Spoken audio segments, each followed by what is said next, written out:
આ જરી વર્ક છે. આ જરી વર્ક છે. એક આપણે બની સિવાય કાંઈ નથી બનતો. તો અમારી પાસે કસ્ટમર આવે ને, કસ્ટમર કોઈ ચપ્પલ પહેરી હોય તો અમને કહે કે આ ટાઈપની અમારે બનાવી છે.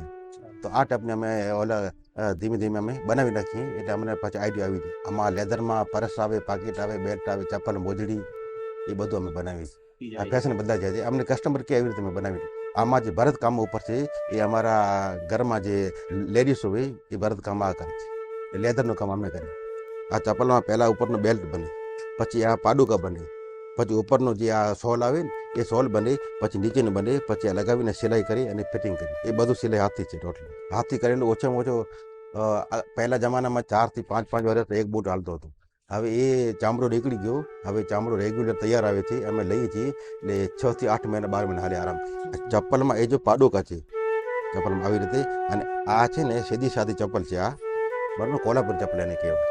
આ છે ને આ ઓલી આપણે નવરાત્રિમાં લોકો પહેરે આવી રીતે. આ ઝુમ્મરવાળી ફેશનવાળી આવી આ ચપ્પલ છે. અને આ છે સ્લીપર ચપ્પલ છે. આમ પહેરવામાં એકદમ સોફ્ટી આવે. આવી રીતે બધી અલગ અલગ વેરાયટી આવે.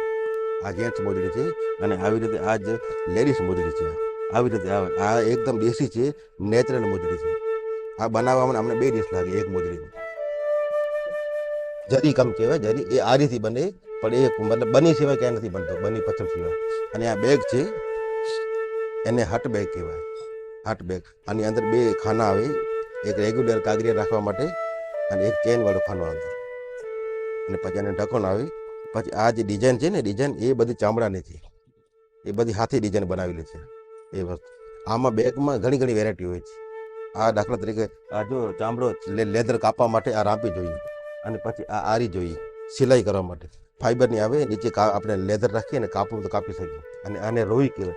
મારી ઘરે તો બીજી રોઈ મોટી છે, પણ આ રોઈ છે. આપણે છે ને નવી પેઢીમાં અમુક ટકા શીખે છે, અમુક ટકા નથી શીખતા. હમણાં છે ને જે વધારે નોકરીનું ચલણ થઈ ગયું છે અને નોકરી વધારે કરે છે.